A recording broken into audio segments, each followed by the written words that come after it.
Welcome back. सो आज हम करने वाले हैं starting with the new chapter that is reproductive health. ये बहुत छोटा चैप्टर है एंड बहुत इजी है, बट इस चैप्टर के अंदर 4 मार्कर्स के इतने सारे क्वेश्चंस हैं जो बारी बारी पूछे जाते हैं एंड एमसीक्यूज भी बीच में आएंगे। So I will make you highlight कि यहाँ से ये क्वेश्चन आता है।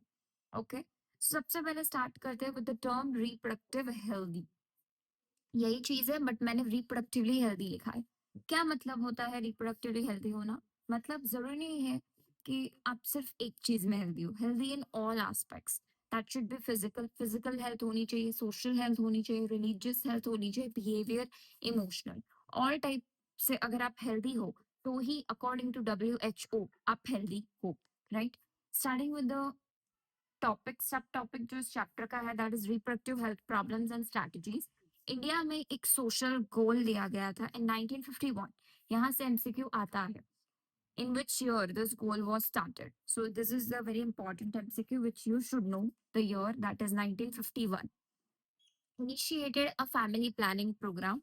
एक family planning program initiate करा था under a name called RCH। मतलब ये एक फैमिली प्लानिंग प्रोग्राम था, जिसमें आपको सिर्फ अपने 2 चाइल्ड होना, ऐसा सब रूल्स बनाए गए थे। So those who wants to participate can participate it, but it was under a name called RCH, and इसका full form भी आता है, that is Reproductive Child Health Care. Right? This is very important. So you should know this also. तो यहाँ से MCQs आते हैं। अब कैसे अवेयरनेस फैलाते थे ये लोग? ये जो फैमिली प्लानिंग प्रोग्राम इन्होंने स्टार्ट किया था उसकी अवेयरनेस किन किन चीजों के थ्रू करते थे?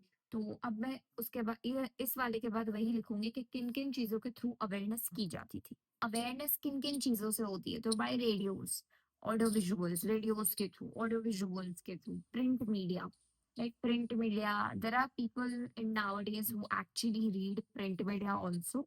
Government and non government agencies, NGOs जो होते हैं उनके द्वारा टीचिंग इन स्कूल, स्कूल्स में पढ़ाया जाता है that what is reproductive health. जैसे आप अभी पढ़ रहे हो बिल्कुल वैसे ही स्कूल्स में पढ़ाया जाता है। And also added in the syllabus. Also information about STD and AIDS जो sexually transmitted disease होते हैं उनके बारे में जो अवेयरनेस होती है वो बहुत सारे एनजीओज एंड कमिटीज जो होती है वो स्पॉन्सर्स कर मतलब समझाती है। We can't use the word sponsor but हाँ समझाती है, we can use that word. Then added in syllabus awareness to the marriageable age groups. जो एज ग्रुप्स होते हैं जो मैरिजेस की एज में होते हैं उन्हें समझाया जाता है about this disease and all that. Information about STDs and AIDS. Education to people of adolescents. जो adolescents की age group में होते हैं उन्हें education देना about all this information about uncontrolled population growth. आजकल कैसे population का growth हो रहा है. Social reels जो sex related crimes होते हैं and abuses जो होते हैं उनके बारे में information देना to the marriageable age groups and especially to the adolescents is very much important. इसीलिए स्कूल सिलेबस में भी ये सब ऐड किया गया है, राइट? तो इन सब चीजों के द्वारा अवेयरनेस की जाती है। नाउ अगर बहुत इजी पेपर है then this question can be asked in 2 marks. Mostly नहीं पूछा जाता but in most rare cases पूछ लिया जाता है। Okay, now the next topic is successful implementation of this various actions requires. क्या क्या चीजें चाहिए तो हम वो टॉपिक करेंगे एंड उसके बाद एमनीओ सेंटेंसेस करेंगे which is a very important, जो जहाँ से 4 मार्क्स का क्वेश्चन एवरी टाइम आएगा ही आएगा एंड आप खुद देखेंगे that question will come in your exams. Okay, तो फिर फर्स्ट ऑफ ऑल तो successful implementation of this various action requires वाला टॉपिक कंप्लीट करते हैं। ना successful implementation of this various actions requires. अगर आपको ये जो अभी हमने पढ़ा अबाउट फैमिली प्लानिंग प्रोग्राम उसकी अवेयरनेस कैसे पहुंचाई जाती है? अब अवेयरनेस इज नॉट नीडेड, मतलब awareness is needed but awareness के अलावा भी कुछ चीजें होती है जैसे इंफ्रास्ट्रक्चर फैसिलिटीज होनी चाहिए, प्रोफेशनल एक्सपर्टीज होनी चाहिए, मटेरियल सपोर्ट होना चाहिए to provide all this medical assistance and care in reproduction related aspects.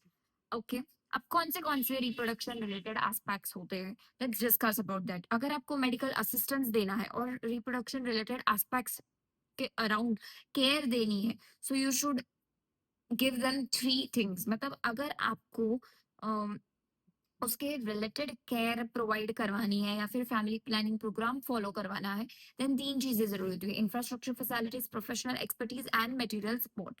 तो ये 3 चीजें आपको याद रखनी है। अब कौन से रिप्रोडक्शन रिलेटेड एस्पेक्ट्स होते हैं, तो that is infertility, pregnancy, contraception, delivery, menstrual related problems, STDs and again abortions. ये सारे टर्म्स जो है, ये सारी चीजें जो है वो इसी के एस्पेक्ट्स काउंट की जाती है। एंड उसकी केयर के लिए आपको इन 3 चीजों की जरूरत पड़ती है। नॉट ओनली अवेयरनेस, अवेयरनेस की भी जरूरत है, but this is also needed.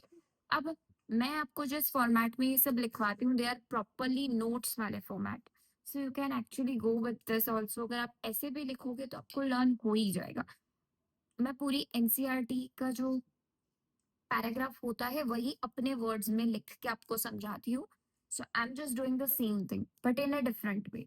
Okay, so अब हम बहुत इंपॉर्टेंट क्वेश्चन करने वाले हैं, दैट इज एमसीक्यू सेंटेंसेस, जो कि बहुत बार पूछा जाता है एंड 4 मार्क्स में एवरी ईयर आपको दिख ही जाएगा। एंड उसमें से कुछ एमसीक्यूज भी है जो आते हैं, so we will discuss about that. तो thank you so much. MCQ sentences हम दूसरे वीडियो में कवर करेंगे, वरना इसकी लेंथ बहुत ज्यादा बढ़ जाएगी।